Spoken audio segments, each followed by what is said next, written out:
sludge generally refers to the thick matter between liquid and solid, can be transported by pump, can also be used for sludge ball press for granulation. The pellet shape of sludge ball press can also be changed, commonly round, but also square and rectangular, can be controlled by roll model. In most cases, however, the material shape of the sludge ball press is spherical, which facilitates demolding and is not brittle during transportation. As for the type of sludge ball press, the larger the sludge ball press roller is larger, and the size of the roller directly affects the sludge treatment capacity.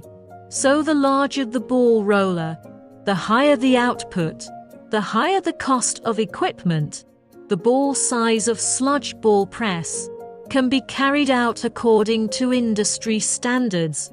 If there are special application requirements, the user can customize the sphere size to the manufacturer.